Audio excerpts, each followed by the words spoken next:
Welcome. आज अपने बात करेंगे रमन स्पेक्ट्रोस्कोपी की। सबसे पहले अपने पढ़ेंगे रमन प्रभाव और रमन स्पेक्ट्रोस्कोपी अपने पढ़ते क्यों हैं। तो सबसे पहले बेसिक में आए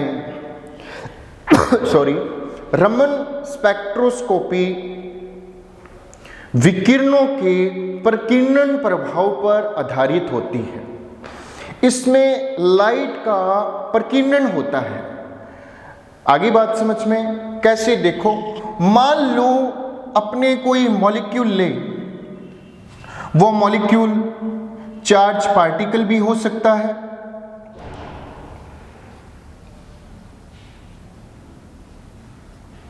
वो सॉलिड भी हो सकता है, वो लिक्विड भी हो सकता है और या वो गैस भी हो सकता है। उसमें अपने किसी आपतित प्रकाश की विकिरण को डालें, जिसको अपने इंग्लिश में बोलते हैं इंसिडेंट लाइट।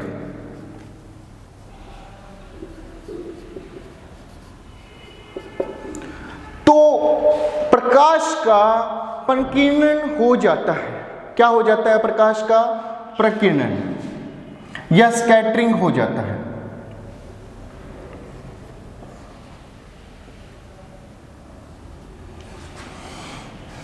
इसको अपने क्या बोलते हैं? Scattering light, scattered light.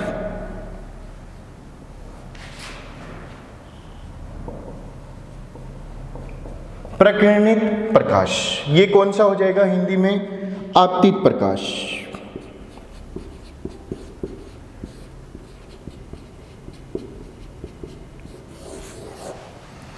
देखो, जब भी अपने किसी भी मोनोक्रोमेटिक लाइट या विकिरण को किसी मॉलिक्यूल में डालते हैं तो प्रकाश का प्रकीर्णन होता है, स्कैटर्ड होता है। क्या मतलब होता है स्कैटरिंग का? आप देखो, फैल जाना। जैसे अपने कोई कैरम बोर्ड खेलते हैं, कैरम बोर्ड में स्ट्राइकर से अपने क्लिक करते हैं, क्लिक करने के बाद में जितनी भी अदर्स गोटियां हो जाती है वो फैल जाती है। वैसे ही यहाँ पे प्रकाश फैल जाता है। आगे क्या बात समझ में? अब अपने चलते हैं नेक्स्ट। फैलने के उपरांत जो अपने को प्रकीर्णित प्रकाश प्राप्त होता है और एक अपने पास क्या होती है? इंसिडेंट लाइट, आपतित प्रकाश। दोनों की एनर्जी या तो क्या होती है? समान। कहने का मतलब ये है, अगर अपने किसी भी मॉलिक्यूल में किसी प्रकाश को डालें, अपने विकिरण डालें, डालने के उपरांत दो स्थितियां उत्पन्न होती है। एक स्थिति क्या होती है? या तो जो इंसिडेंट लाइट है उसकी एनर्जी स्कैटर्ड लाइट की एनर्जी के बराबर होती है। पहली स्थिति तो ये उत्पन्न होती है। दूसरी क्या स्थिति उत्पन्न होती है? जो इंसिडेंट लाइट है, आपतित प्रकाश है, उसकी ऊर्जा स्कैटर्ड लाइट है उसकी ऊर्जा से भिन्न होती है।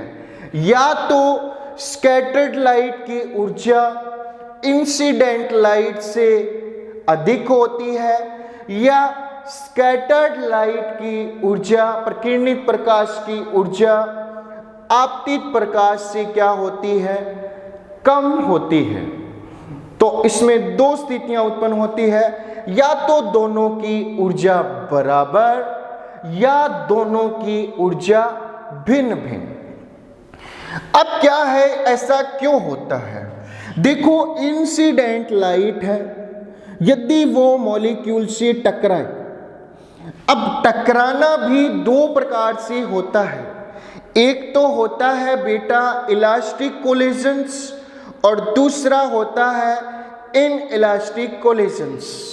दो प्रकार के टकराने उत्पन्न होती हैं जिनको प्रत्यास्थ और अप्रत्यास्थ बोलते हैं अपने इंग्लिश में। दो प्रकार से इंसिडेंट लाइट मॉलिक्यूल से टकराती है। या तो उसमें कौन सी टक्कर होती है, इलास्टिक कोलिजन्स,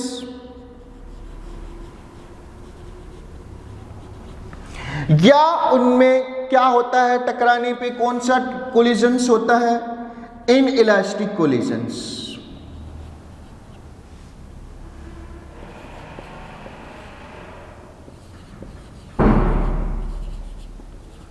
प्रत्यास्थ टक्कर और अप्रत्यास्थ टक्कर। देखो भाई, तो इंसिडेंट लाइट जब मॉलिक्यूल से टकराती है तो टकराने पे या तो ये इस मॉलिक्यूल से ऊर्जा नहीं लेगा और या नहीं देगा, नहीं लेगा और नहीं देगा, तो स्कैटर्ड लाइट है उसकी ऊर्जा किसके समान रहती है, इंसिडेंट लाइट की। इसका मतलब कहते हैं इंसिडेंट लाइट ने जब मॉलिक्यूल से टकराया उसने न तो ऊर्जा दी और न ही ऊर्जा ली। इस प्रकार की टक्कर को अपने बोलते हैं प्रत्यास्थ टक्कर। इसमें खास बात क्या होती है, नो एनर्जी एक्सचेंज। इसमें टक्कर में मॉलिक्यूल तथा इंसिडेंट लाइट के मध्य ऊर्जा का आदान प्रदान नहीं होता है। आगे बात समझ में, अब अपने चलते हैं नेक्स्ट दूसरी स्थिति की तरफ। पहली स्थिति समझ में आ गई, ऊर्जा का आदान प्रदान नहीं होता, उसके आधार पे अपने कहते हैं भी इन दोनों की ऊर्जा क्या होती है, समान होती है। अब अपने आते हैं दूसरी टक्कर की तरफ, इन इलास्टिक कोलिजन्स, जिसको अपने बोलते हैं अप्रत्यास्थ टक्कर। इसमें क्या होगा, इस स्थिति में इंसिडेंट लाइट जब किसी भी चार्ज पार्टिकल के साथ, अपने इसमें कौन सा वर्ड यूज करते हैं, चार्ज पार्टिकल। क्यों यूज करते हैं अभी मैं बताऊंगा। जब भी इंसिडेंट लाइट चार्ज पार्टिकल के साथ टकराती है तो या तो इंसिडेंट लाइट चार्ज पार्टिकल को अपनी एनर्जी दे देती है। अगर अपनी एनर्जी चार्ज पार्टिकल को दे देगी तो इधर एनर्जी दे दी तो स्कैटर्ड लाइट की एनर्जी क्या हो जाएगी, कम। समझ में आ गई क्या दूसरी स्थिति का पहला पॉइंट। यदि इंसिडेंट लाइट चार्ज पार्टिकल को अपनी एनर्जी दे देती है और दे देगी तो स्कैटर लाइट की एनर्जी क्या हो जाएगी, कम हो जाएगी। और कम होने का मतलब क्या है, आवृत्ति भी क्या हो जाएगी, कम। क्योंकि अपने मानते हैं जो ऊर्जा होती है वो न्यू के क्या होती है, प्रोपोर्शनल। आपने एक फॉर्मूला सुना होगा E = h/ν। आगे क्या बात समझ में, तो आगे पहले ये क्या स्थिति होगी, ठीक है, इसको एनर्जी दे देगी। दूसरा क्या काम हो सकता है, दूसरा पॉइंट इन इलास्टिक कोलिजन्स में, इंसिडेंट लाइट चार्ज पार्टिकल से एनर्जी को लेगी तो स्कैटर्ड लाइट की एनर्जी क्या हो जाएगी, बढ़ जाएगी। और अपने इसको दूसरी भाषा में क्या बोलते हैं, आवृत्ति या फ्रीक्वेंसी भी बढ़ जाएगी। तो इन इलास्टिक कोलिजन्स में दो प्रकार की स्थिति उत्पन्न होती है, या तो स्कैटर्ड लाइट की एनर्जी बढ़ जाती है या स्कैटर्ड लाइट की एनर्जी घट जाती है। इस प्रभाव को अपनों ने क्वांटम यांत्रिकी में पढ़ा है। क्या बोलते हैं इस प्रभाव को, कॉम्पटन प्रभाव।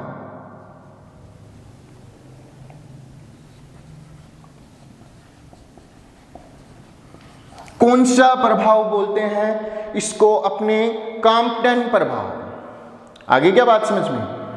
अब देखो ये कॉम्पटन प्रभाव है वो आया था सन 1923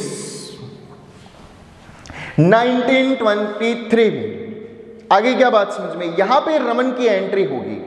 सीवी रमन सर ने इस कॉम्पटन प्रभाव को देखा और यहाँ पे जो चार्ज पार्टिकल था, जो ये कॉम्पटन प्रभाव उपस्थिति शो कर रहा था, वो ही उपस्थिति सीवी रमन ने बताई एक मॉलिक्यूल में भी पाई जाती है। मतलब जैसे कॉम्पटन ने कॉम्पटन प्रभाव बताया था, वो किसके लिए था, चार्ज पार्टिकल के लिए था। रमन ने ये चीज जो कॉम्पटन वाली चीज है, वो पूरी लाइन, वो ही पूरा प्रोसीजर किसके लिए बताया, मॉलिक्यूल के लिए। कहने का मतलब ये है, जो चीज कॉम्पटन प्रभाव में हो रही थी, वो चीज सीवी रमन सर ने एक मॉलिक्यूल में देखी और फिर सीवी रमन ने इस चीज को एक्सप्लेन किया और सीवी रमन के द्वारा ये कॉम्पटन प्रभाव एक मॉलिक्यूल में देखा गया। उस प्रभाव को रमन ने क्या कहा, रमन प्रभाव। मेरी बात समझ में आई क्या? पूरी हिस्ट्री में चलते हैं। जबकि रमन प्रभाव अपना आया था सन 1928 में। तो देखो, पहले कॉम्पटन प्रभाव आया था। कॉम्पटन प्रभाव किस में था, चार्ज पार्टिकल में।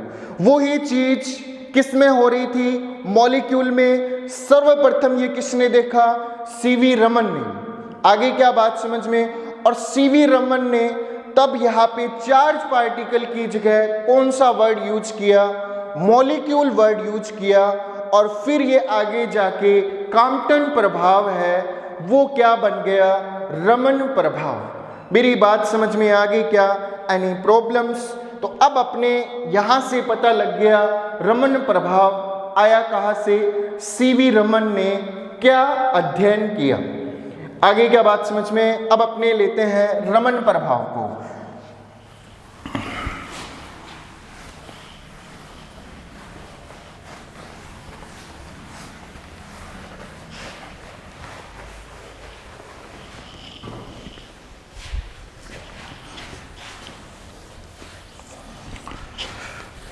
अब अपने आते हैं रमन प्रभाव की तरफ।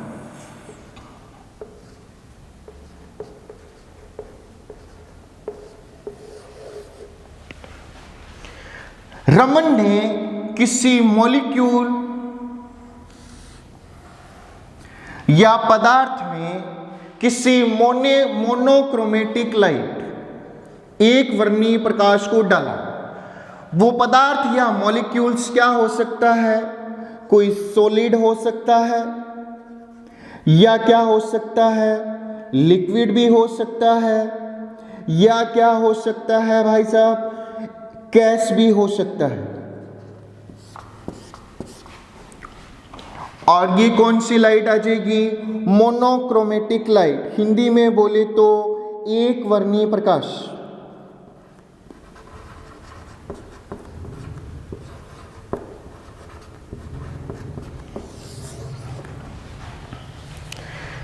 डालने के उपरांत क्या क्या स्थितियां उत्पन्न हो रही थी, ये अपनी आ जाएगी स्कैटर्ड लाइट,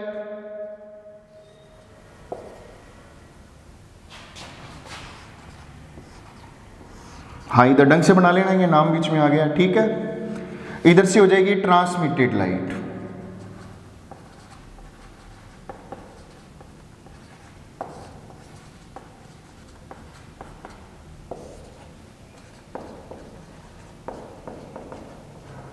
स्कैटर्ड लाइट मतलब प्रकीर्णित प्रकाश।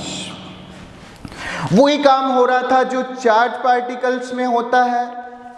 रमन ने किसी मोनोक्रोमैटिक लाइट को किसी सॉलिड, गैस या लिक्विड पदार्थ या मॉलिक्यूल्स में डाला तो उन्होंने देखा दो प्रकार की वैसी ही स्थितियां उत्पन्न हो रही थी। पहली क्या स्थिति थी, पहली स्थिति देखो, जो अपने मोनोक्रोमेटिक लाइट है वो कौन सी लाइट हो जाएगी, इंसिडेंट लाइट।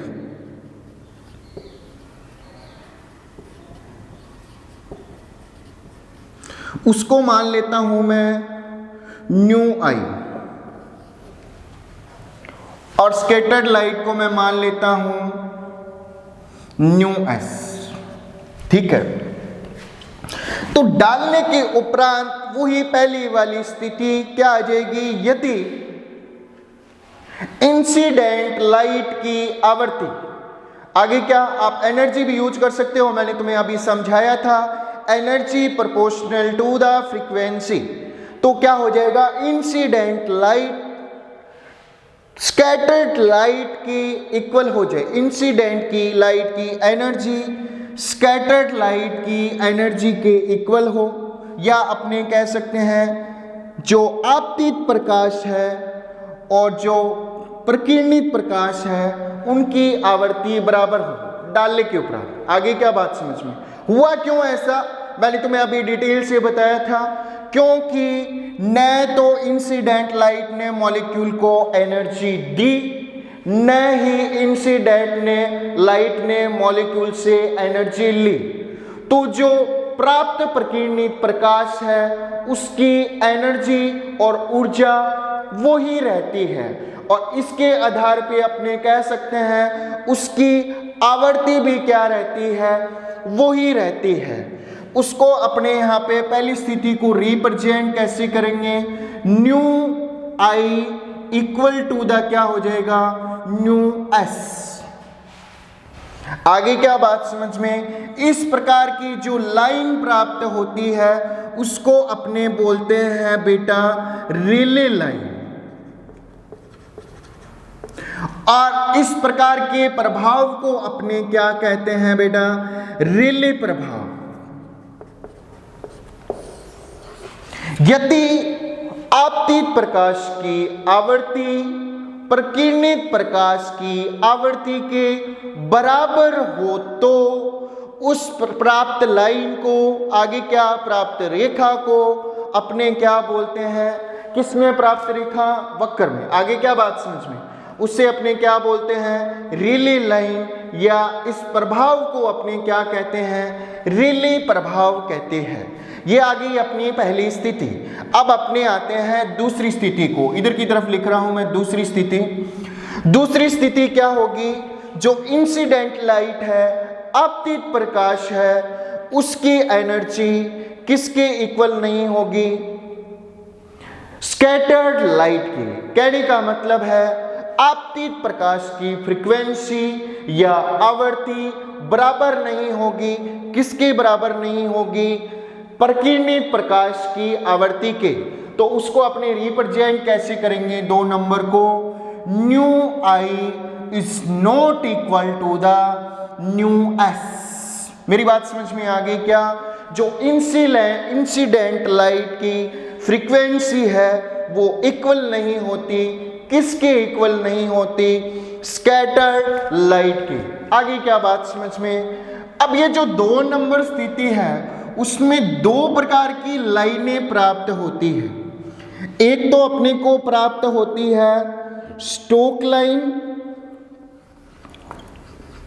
जिसको अपने हिंदी में बोलते हैं स्टोक रेखा,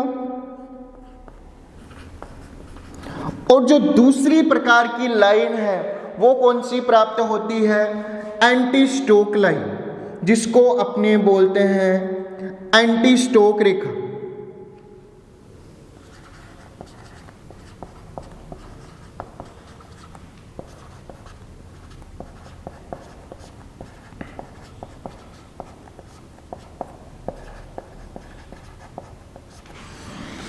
देखो इन दोनों स्थिति में होता क्या है, पहली वाली ये वाली स्थिति देखो, स्टोक रेखा वाली, देखो भी इसमें जब इंसिडेंट लाइट को किसी भी पदार्थ में डाला जाता है या मॉलिक्यूल्स में, तो वो मॉलिक्यूल्स क्या करता है, अब ये जो इंसिडेंट लाइट है उस मॉलिक्यूल को एनर्जी अपनी दे देती है, और एनर्जी देगी तो इंसिडेंट लाइट की एनर्जी कम हो जाएगी।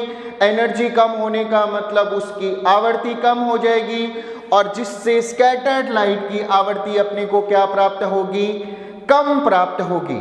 तो इसका मतलब पहले जो आवर्ती थी इंसिडेंट लाइट की, बाद में स्कैटर्ड लाइट की आवर्ती क्या हो गई, कम हो गई।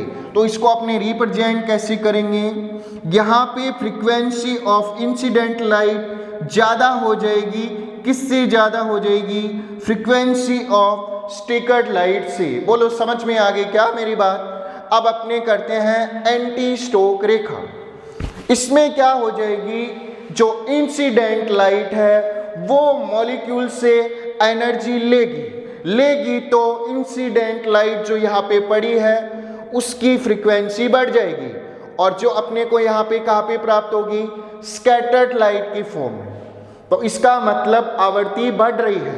पहले जो आवर्ती थी उसके कंपेयर में स्कैटर्ड लाइट की आवर्ती क्या हो रही है? बढ़ रही है। तो इसको अपने किससे रिप्रेजेंट करेंगे?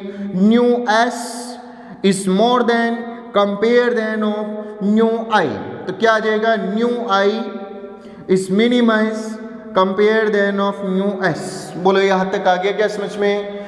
अपने चलते हैं दूसरे पॉइंट की तरफ। ये समझ में आ गई? तो इस प्रकार अपने को इसमें दो प्रकार की स्थिति प्राप्त होती है। पहली प्रकार की स्थिति को अपने कहते हैं रिले लाइन, और दूसरी प्रकार की स्थिति को अपने बोलते हैं रमन लाइन, या इससे उत्पन्न प्रभाव को अपने क्या बोलते हैं? रमन प्रभाव। मेरी बात समझ में आ गई? इस प्रकार अपने कह सकते हैं जो रमन लाइन होती है वो दो प्रकार की होती है। एक तो होती है बेटा स्टोक लाइन, और जो दूसरी लाइन होती है वो कौन सी होती है? Anti Stokes line. Stokes line कौन सी हो जाएगी? यदि प्रकीर्णित प्रकाश की आवर्ती, आगे क्या बात समझ में? आपतित प्रकाश की आवर्ती से कम हो जाए तो उसको अपने कौन सी लाइन बोलेंगे? Stokes line. यदि प्रकीर्णित प्रकाश की आवर्ती ज्यादा हो, किससे? आपतित प्रकाश की आवर्ती ज्यादा हो, किससे? प्रकीर्णित प्रकाश से। उसको अपने क्या बोलेंगे बेटा? Anti Stokes line. ठीक है, इसको अपने यहाँ पे रिप्रेजेंट कर दिया। अब इसको देखो, यहाँ पे अपने को डेल न्यू निकालना है। अब मैं बोल रहा हूं, अब डेल न्यू होता क्या है? पहले तो ये देखो, डेल न्यू होगा बाद वाली लाइट की आवर्ती माइनस में क्या आ जाएगी? पहले जो अपनों ने डाला प्रकाश उसकी आवर्ती, तो क्या आ जाएगी? प्रकीर्णित प्रकाश की आवर्ती माइनस में क्या आ जाएगा? आपतित प्रकाश की आवर्ती, और दोनों यहाँ पे क्या हो जाएगी? इक्वल। तो यहाँ पे डेल न्यू अपने को क्या प्राप्त हो जाएगा? 0। इसका मतलब रिले लाइन के लिए जो डेल न्यू होता है वो किसके बराबर होता है बेटा? 0 के बराबर होता है। आगे क्या बात समझ में? दूसरी स्थिति की तरफ अपने चलते हैं। यहाँ पे आओ, यहाँ पे क्या होगा? वही स्थिति आ जाएगी अपने, डेल न्यू इक्वल क्या आ जाएगा? न्यू एस माइनस में क्या आ जाएगा? Mu i. अब मैं बोल रहा हूं यहाँ पे डेल, जो यहाँ पे डेल न्यू है उसकी वैल्यू क्या आएगी? देखो यहाँ पे मैं क्या बोल रहा हूँ, न्यू एस है वो क्या है? कम है किससे? आई से। तो इसका मतलब अगर स्टोक रेखा देखें उसके लिए डेल न्यू ऑलवेज भी क्या होता है? नेगेटिव। बोलो यहाँ तक बात समझ में आ गई क्या? अब इसमें क्या हो जाएगा? देखो डेल, यहाँ पे डेल न्यू क्या है? वही बात हो जाएगी, क्या हो जाएगी? न्यू, आगे क्या आ जाएगा? एस माइनस में क्या आ जाएगा? Mu i. आगे बात समझ में? तो यहाँ पे मैं क्या बोल रहा हूँ? न्यू एस क्या होती है? उसकी आवर्ती ज्यादा होती है आई से। तो इसका मतलब डेल न्यू ऑलवेज भी अपने को कौन सी पोजीशंस में प्राप्त होगा? पॉजिटिव में। बोलो बेटा समझ में आ गई क्या बात? बहुत ही मोस्ट इंपॉर्टेंट है। मैं फिर से बोल रहा हूँ, रमन प्रभाव जब भी किसी मोनोक्रोमेटिक लाइट को किसी मॉलिक्यूल्स में डाला जाता है तो दो स्थितियां उत्पन्न होती है। पहली स्थिति में क्या होगी?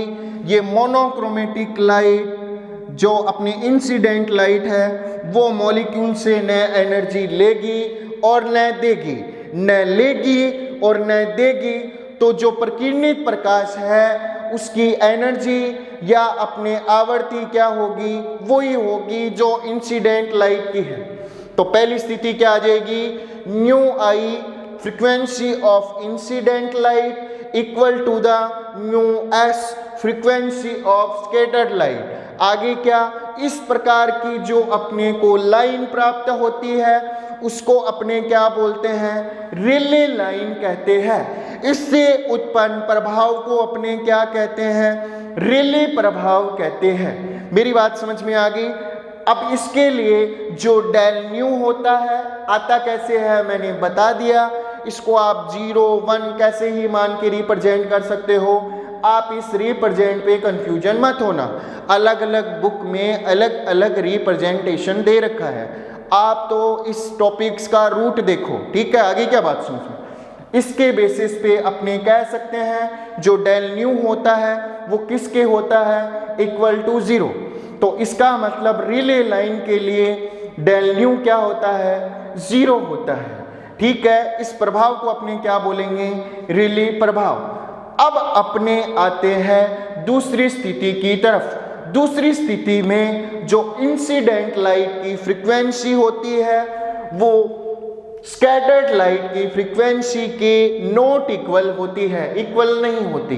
दो काम होते हैं, या तो स्कैटर्ड लाइट की फ्रीक्वेंसी इंसिडेंट लाइट से ज़्यादा होगी या स्कैटर्ड लाइट की फ्रीक्वेंसी इंसिडेंट लाइट से कम होगी। यदि स्कैटर्ड लाइट की फ्रीक्वेंसी इंसिडेंट लाइट से कम होगी, कम आवृत्ति होगी, तो इसका मतलब कौन सी रेखा प्राप्त होगी, स्टोक रेखा। यदि इंसिडेंट लाइट की फ्रीक्वेंसी से स्कैटर्ड लाइट की फ्रीक्वेंसी ज्यादा होगी तो उससे प्राप्त लाइन को अपने क्या कहते हैं, एंटी स्टोक लाइन।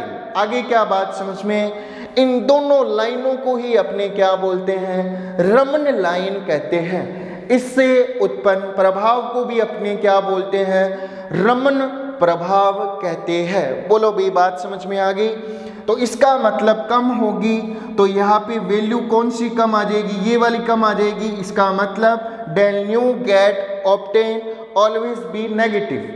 तो स्टोक रेखा के लिए डेल न्यू क्या होता है बेटा, नेगेटिव होता है। एंटी स्टोक रेखा के लिए डेल न्यू क्या होता है, पॉजिटिव होता है। अब अपने प्रदर्शित करते हैं इन लाइनों को, इन लाइनों को प्रदर्शित करके देखेंगे ये अपने को कैसी दिखाई देती है, ठीक है।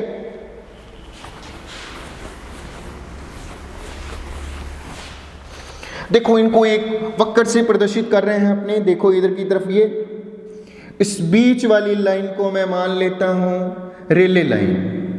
कौन सी लाइन आ जाएगी बेटा, रेले लाइन। और रेले लाइन का मतलब क्या हो गया, V nu S is equal to क्या आ जाएगा, nu I। Frequency of scattered light equal किसके हो जाएगी, फ्रीक्वेंसी ऑफ इंसिडेंट लाइट की। देखो भी इधर की तरफ अपने किसको रिप्रेजेंट करेंगे, स्टोक रेखा को। किसको रिप्रेजेंट करेंगे, स्टोक रेखा को। इनकी जो वैल्यू है वो अपने आगे निकालेंगे नेक्स्ट टॉपिक में, कैसे बनती है ये, ठीक है। इधर अपने प्रदर्शित कर देंगे किसको, एंटी स्टोक लाइन को। तो ये कौन सी रेखा होगी बेटा, स्टोक रेखा।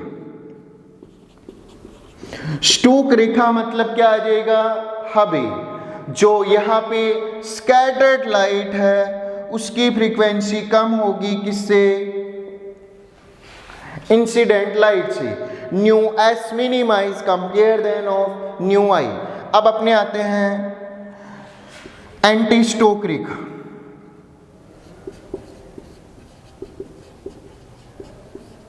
एंटी स्टोक रेखा के लिए क्या हो जाएगा, क्या हो जाएगा एंटी स्टोक रेखा के लिए, nu s maximum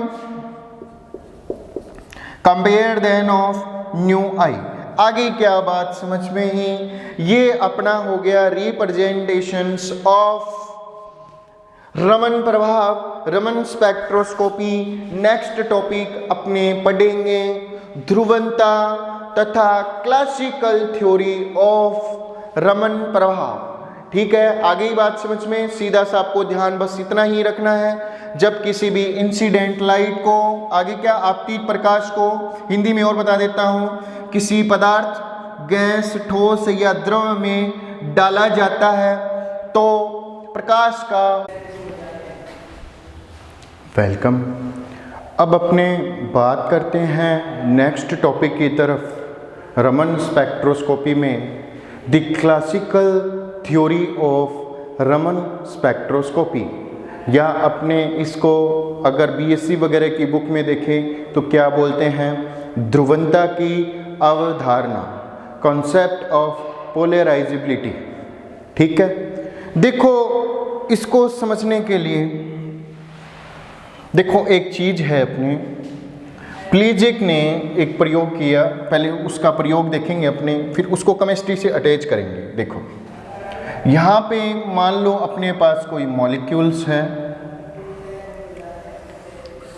non polarised molecules हैं यहाँ पे, ठीक है, इधर की तरफ है इसमें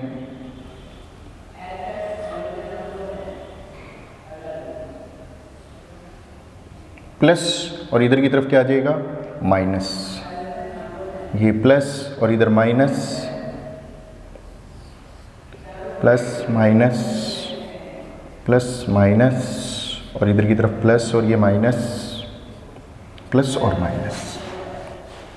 इसमें अपनों ने कोई भी इलेक्ट्रिकल फील्ड नहीं डाला है, कोई भी विद्युत क्षेत्र नहीं है, तो इसलिए इसके नीचे लिख देता हूं नो इलेक्ट्रिकल फील्ड।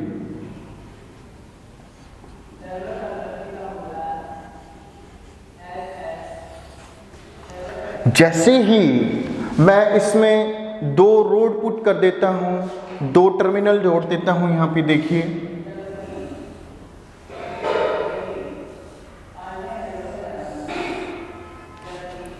इस वाली साइड को जोड़ देते हैं पॉजिटिव रोड से और इस वाली साइड को जोड़ देते हैं नेगेटिव रोड से।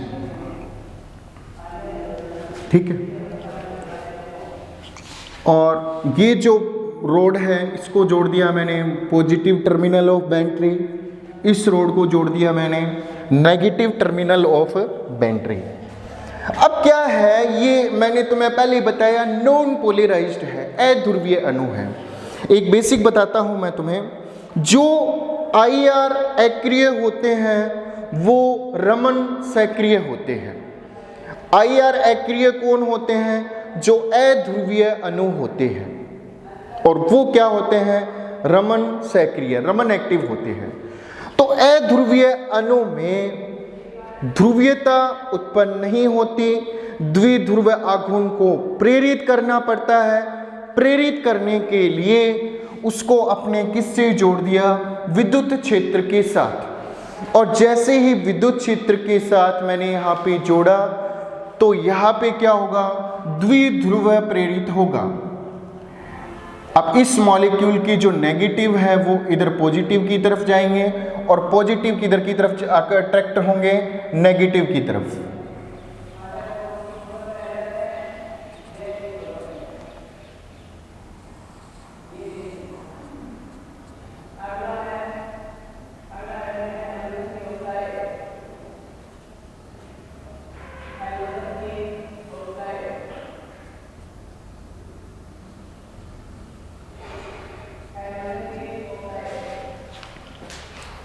अब इसमें मैंने क्या किया, इलेक्ट्रिकल फील्ड अप्लाई।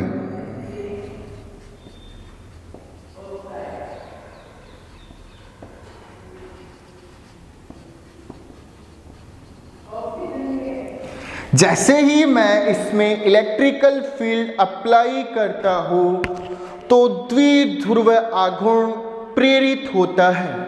आगे क्या बात समझ में, इस मॉलिक्यूल्स के नेगेटिव है वो पॉजिटिव टर्मिनल की तरफ अट्रैक्ट होते हैं और जो इसका पॉजिटिव है पार्शियल वो किधर की तरफ अट्रैक्ट होता है, नेगेटिव की तरफ। मेरी बात समझ में आगे क्या है यहाँ पे, ठीक है। अब इसके बेसिस पे यहाँ पे अपने एक लाइन और जोड़ देते हैं। जैसे जैसे मैं इलेक्ट्रिकल फील्ड अप्लाई और सामर्थ्यता और विद्युत क्षेत्र की तीव्रता बढ़ाता हूँ, वैसे वैसे ये द्विध्रुव आघूर्ण या इसमें द्विध्रुवता और अधिक प्रेरित होती है।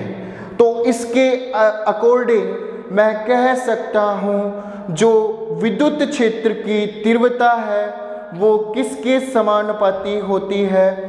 प्रेरित द्विध्रुव आघूर्ण के समानुपाती होती है। प्रेरित द्विध्रुव के समानुपाती होती है। तो यहां पे मैं क्या लिख सकता हूं? विद्युत क्षेत्र की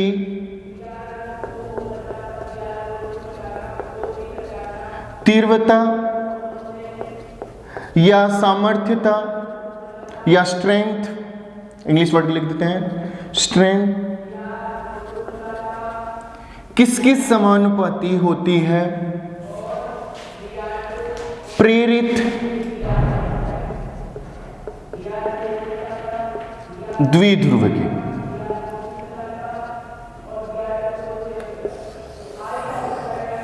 तो इसको प्रेरित का मतलब, अब द्विध्रुव आघूर्ण को अपने किससे रिप्रेजेंट करते हैं? म्यू से। प्रेरित का मतलब हो गया इंड्यूस्ड, तो इसका मतलब हो गया म्यू आई, और इसको अपने किससे रिप्रेजेंट कर देंगे? ई से। तो मैं इसको ऐसे लिख सकता हूं, द म्यू आई मतलब प्रेरित द्विध्रुव किसके प्रोपोर्शनल आता है? विद्युत क्षेत्र की तीव्रता के समानुपाती होता है। आगे क्या बात समझ में? अब यहाँ पे इस प्रोपोर्शनल को हटाएंगे, क्या आ जाएगा? Mu I is equal to alpha E. Alpha यहाँ पे क्या है? अणु की ध्रुवता। आगे क्या बात समझ में? क्या चीज है? अणु की ध्रुवता। हाँ लिख देता हूं।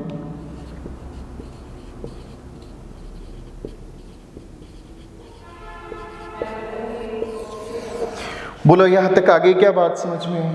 यही चीज अपने कहां पे हो रही है? उस तरफ जाते हैं, अपने मॉलिक्यूल में विकिरण को डालते हैं। आगे क्या बात समझ में?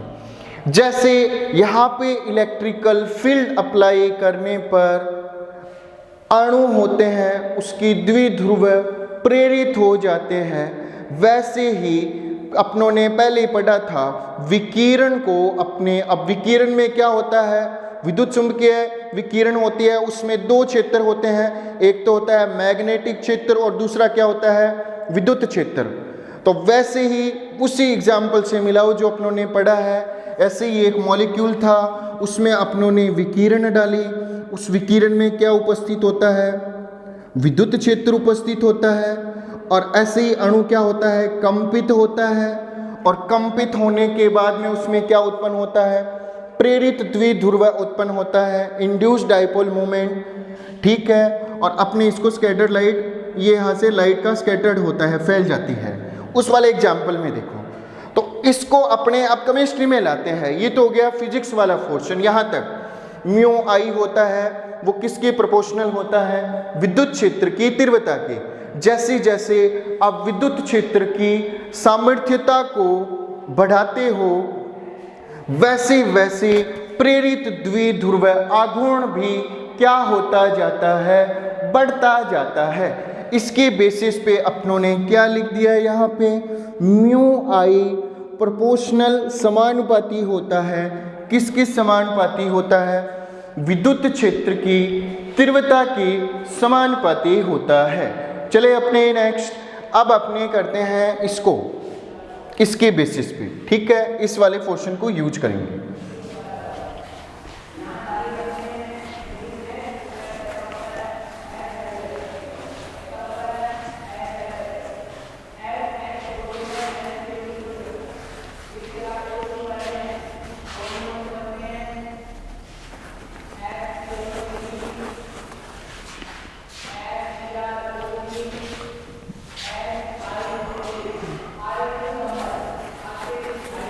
देखो, सबसे पहले अपने क्या अभी किया प्रूफ?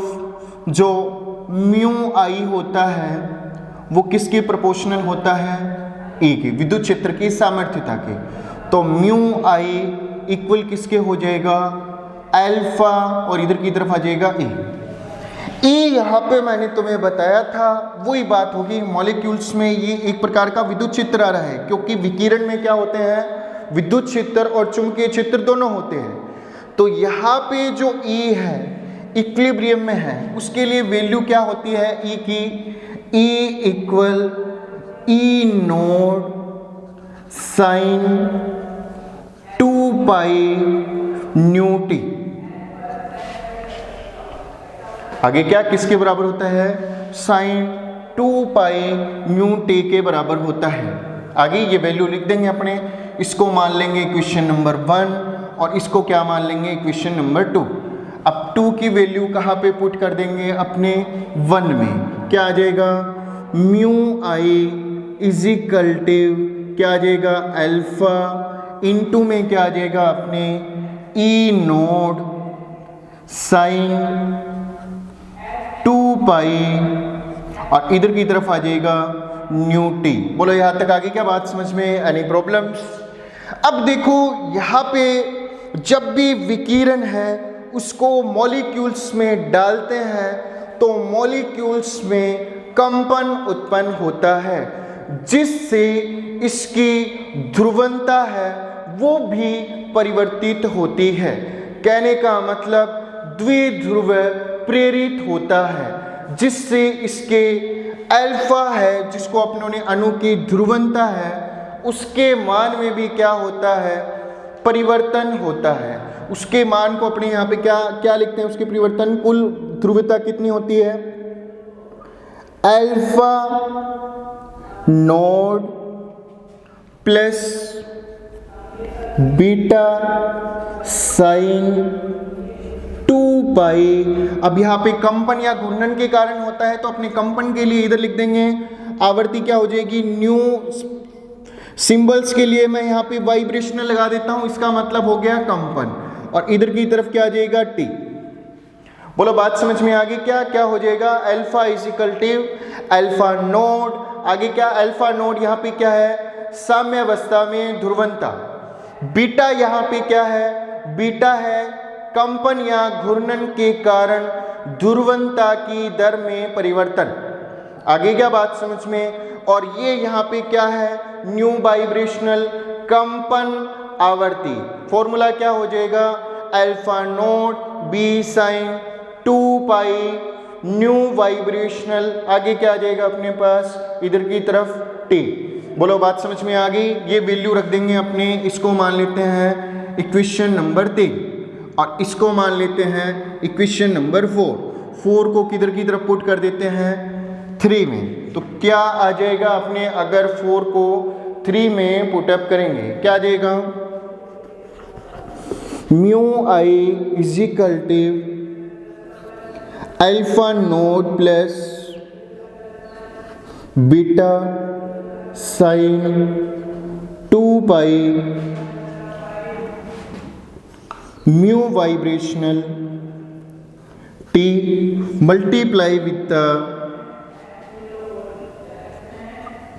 ई naught sine 2 pi nu T. मेरी बात समझ में आ गई क्या यहाँ तक? अब इसको कर देंगे इसके साथ मल्टीप्लाई, क्या आ जाएगा अपने पास, इसको कर देंगे किसके साथ मल्टीप्लाई, इसके साथ, क्या आ जाएगा अपने पास, mu I is equal to alpha naught E naught, आगे क्या आ जाएगा, साइन 2 पाई, अब इधर की तरफ क्या आ जाएगा, न्यू वी वाइब्रेशनल, और इधर की तरफ आ जाएगा टी।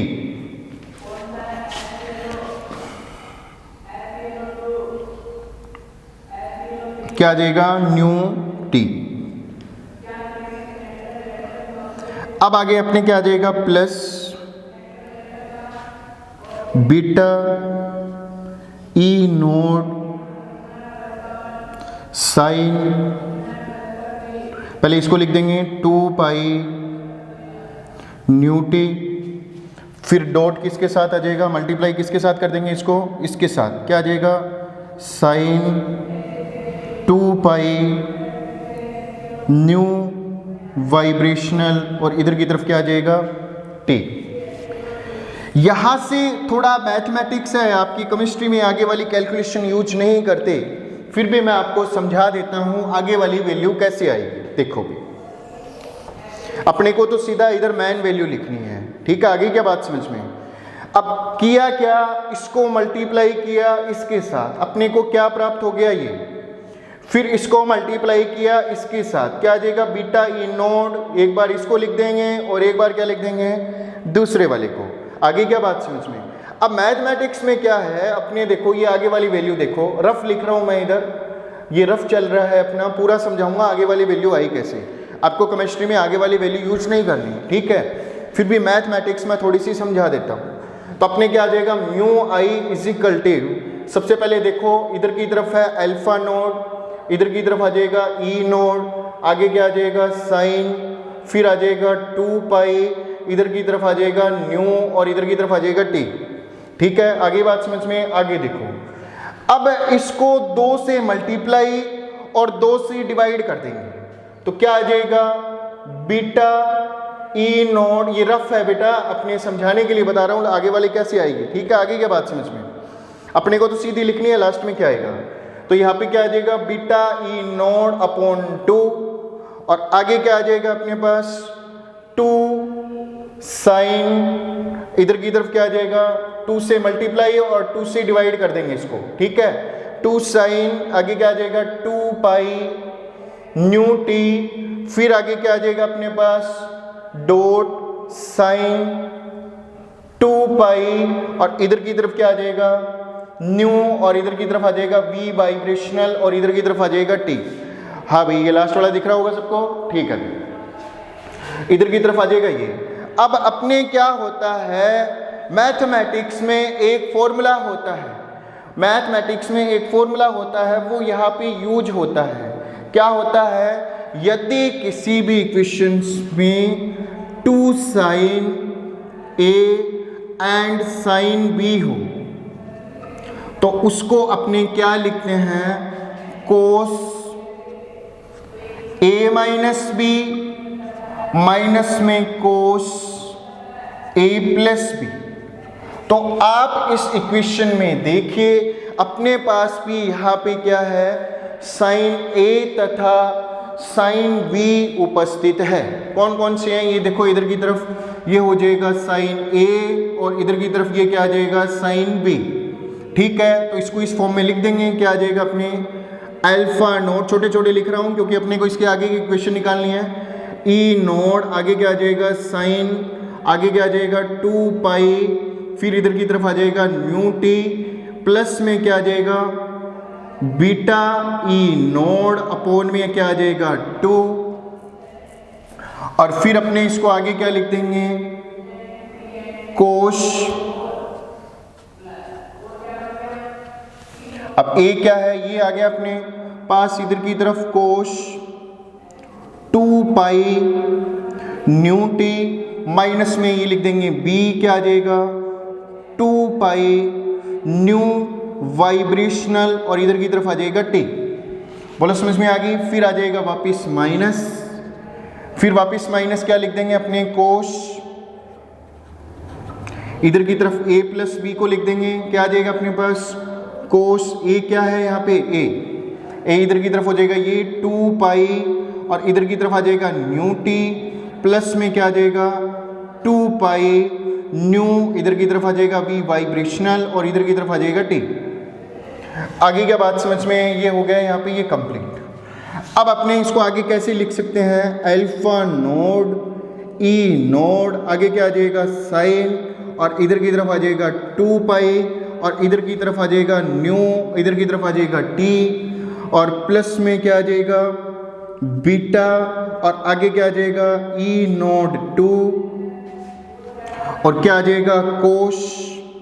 अब 2 पाई टी को कॉमन ले लेंगे, इधर की तरफ क्या आ जाएगा कोश 2 pi new minus new vibrational, minus में क्या आ जाएगा और इधर एक टी और हो गया कॉमन में टी, फिर माइनस में क्या आ जाएगा, इसको इससे मल्टीप्लाई करेंगे क्या आ जाएगा बीटा ई नोड अपॉन में 2, आगे क्या आ जाएगा कोश 2 पाई, आगे क्या आ जाएगा, इससे ये आगे लिख रहे हैं क्या आ जाएगा ए, इधर की तरफ आ जाएगा न्यू, प्लस में क्या आ जाएगा न्यू वाइब्रेशनल और इधर की तरफ आ जाएगा टी। बोलो यहाँ तक आ गया क्या समझ में? थोड़ा सा जूम करके देख लेना, छोटे लिखे हैं आपको दिख जाएगा। ठीक है, सबसे पहले अपनों ने क्या किया, इसको 2 से मल्टीप्लाई किया है और 2 से डिवाइड। आगे क्या बात समझ में?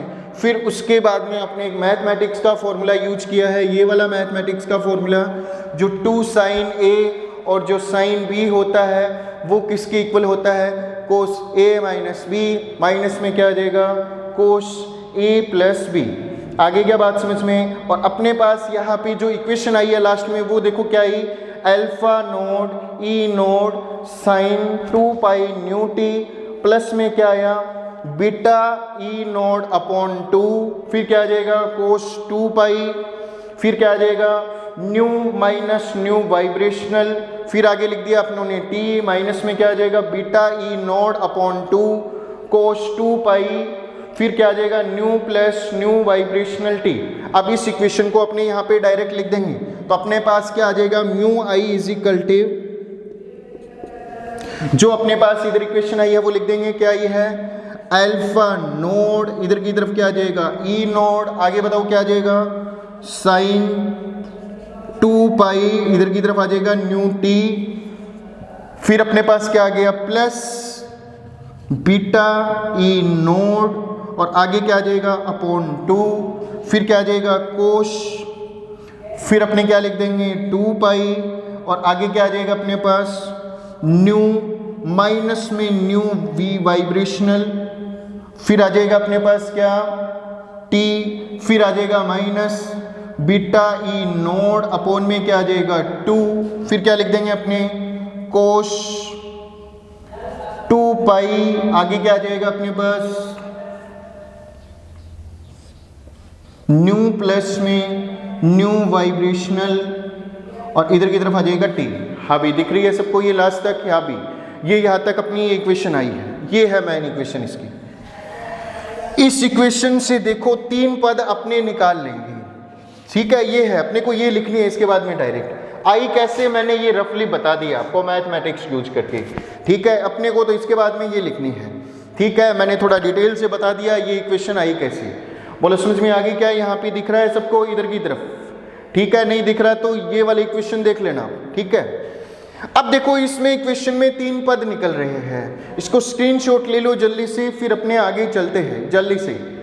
ठीक है, मैं ये क्लियर कर रहा हूँ पूरा, फिर यहाँ से अपने 3 पदों को निकालेंगे, उन 3 पदों से निर्धारण करेंगे किसका, स्टोक लाइन का, रेले लाइन का। मैं फिर से रिपीट कर देता हूँ, विद्युत क्षेत्र की तीव्रता होती है वो किसके समानुपाती होती है, प्रेरित द्विध्रुव आघूर्ण की। जैसे जैसे विद्युत क्षेत्र को बढ़ाते हैं वो मॉलिक्यूल द्विध्रुव के लिए उतना ज़्यादा प्रेरित होता है। प्रोपोर्शनल यहाँ पे हटा देंगे, अल्फा आ जाएगा। अल्फा क्या है, अणु की ध्रुवणता। यहाँ पे देखो बात किसकी चल रही है, विकिरणों की बात चल रही है। आगे क्या, उसका जो एक भाग होता है वो विद्युत क्षेत्र होता है, उसके लिए जो ई क्या होता है, E naught sine 2 pi nu T. आगे क्या बात समझ में, तो ई की वैल्यू इसमें लिख देंगे, लिख दी अपनों ने। फिर अपने अल्फा क्या होता है, कंपन के कारण, क्योंकि जब भी विकिरण मॉलिक्यूल में पड़ती है तो कंपन के कारण उसकी ध्रुवणता के मान में भी परिवर्तन होता है, और परिवर्तन को अपने किससे रिप्रेजेंट करेंगे, हाँ इधर लिखी है ना अल्फा की वैल्यू अपने ये रखी, तो अल्फा क्या आ जाएगा, अल्फा नोड प्लस में beta sine 2 pi nu V vibrational, इसको रोटेशनल भी शो कर सकते हैं टी, और इधर की तरफ आ जाएगा 4। ठीक है, इन दोनों की वैल्यू रखनी है, रखने के बाद में मल्टीप्लाई करना है, मल्टीप्लाई करने के बाद में आपको सीधी ये इक्वेशन लिखनी है। मैथमेटिक्स जो यूज हो रहा है मैंने यहाँ पे तुम्हें बता दिया। आगे क्या बात समझ में? अब इस इक्वेशन को निकाल के इसका थोड़ा सा एक्सप्लेनेशन करते हैं अपने। देखो इस इक्वेशन को मैं थोड़ा ऊपर की तरफ लिख रहा हूँ, इस इक्वेशन को अपने करेंगे डिफाइन। तो देखो अपने पास आया क्या, जो इंड्यूस्ड डाइपोल मोमेंट है, प्रेरित द्विध्रुव आघूर्ण है, उसकी वैल्यू क्या आई अपने पास लास्ट में, इक्वल क्या आ जाएगा अल्फा नोड, फिर अपने पास क्या आया ई नोड, फिर क्या आया अपने पास साइन, फिर आगे क्या आ जाएगा 2, फिर क्या आया अपने पास पाई, और इधर की तरफ क्या आ जाएगा न्यू टी। ठीक है, फिर अपने पास क्या आया plus beta E node upon में क्या आ गया 2, फिर क्या है अपने पास कोश, फिर क्या है अपने पास 2, और इधर की तरफ क्या आ जाएगा पाई, और आगे क्या आ जाएगा, न्यू माइनस न्यू वाइब्रेशनल। ठीक है, फिर अपने पास क्या आया इधर माइनस, फिर अपने पास क्या आया बीटा ए नोड अपॉन में क्या आ जाएगा 2, फिर यहाँ पे क्या आ जाएगा कोस 2 पाई, और आगे क्या आ जाएगा new plus new vibrational.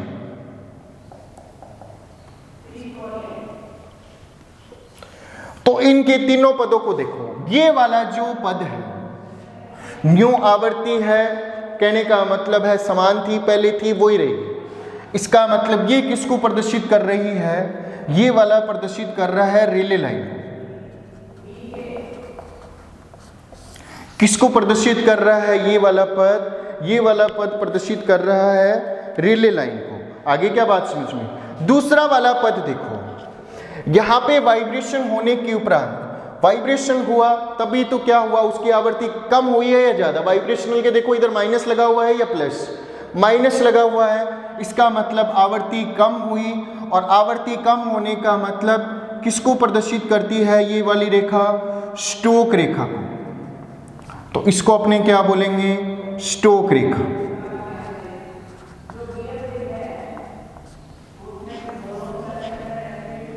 English में लिख देंगे, इधर क्या आ जाएगा लाइन को। अब इस वाले पद की तरफ आओ, ये वाला पद किसको रिप्रेजेंट कर रहा है, प्लस में आ गई वाइब्रेशनल, मतलब कंपन होने के उपरांत आवृत्ति बढ़ गई है, इधर प्लस रिप्रेजेंट किया हुआ है, तो इसका मतलब कौन सी रेखा हो जाएगी, इंग्लिश में क्या आ जाएगा एंटी स्टोक लाइन।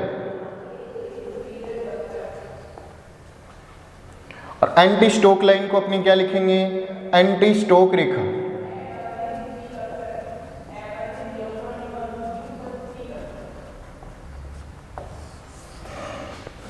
आगे क्या बात समझ में। इसका मतलब अपने पास तीन पद आए यहाँ पे।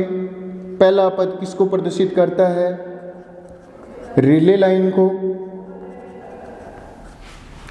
और रिले लाइन के लिए अपनों ने यहाँ पे क्या यूज किया है, हबी, क्या आ जाएगा म्यू। आवृत्ति जो थी पहले वो भी बाद में वही है, मतलब यहाँ पे डेल म्यू इजिकल्टिव क्या होता है 0। दूसरी लाइन अपनी आ जाएगी स्टोक रेखा। स्टोक रेखा मतलब यहां से इस वैल्यू को निकाल देंगे, क्या हो रहा है इसमें, जो इंसिडेंट लाइट है उसके बाद में क्या आ जाएगी, माइनस में आ जाएगी कौन सी, वाइब्रेशनल फ्रीक्वेंसी। आगे क्या बात समझ में। तो इसका मतलब यहाँ पे ये किसको रिप्रेजेंट कर रहा है, डेल म्यू इजिकल्टिव क्या आ जाएगा नेगेटिव को। नेक्स्ट आ जाएगी एंटी स्टोक रेखा।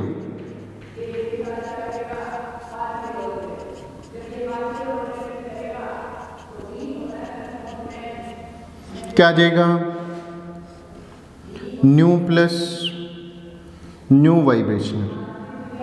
इसका मतलब यहाँ पे डेल न्यू क्या है पॉजिटिव। देखो वाइब्रेशनल क्या हो गया इधर की तरफ पॉजिटिव, पहले थी बाद में वाइब्रेशन हुआ, आवृत्ति क्या हुई, जिसको अपनी कंपन आवृत्ति बोलते हैं। कहने का मतलब है विकिरण डालने के उपरांत अनुकंपित हुआ, और कंपित होने के उपरांत क्या उत्पन्न हुआ, वाइब्रेशनल प्लस। इसका मतलब आवृत्ति क्या हो रही है अधिक। तो देखो बेटा, आज रमन स्पेक्ट्रोस्कोपी में अपनों ने तीन बातें मुख्यतः पढ़ी है।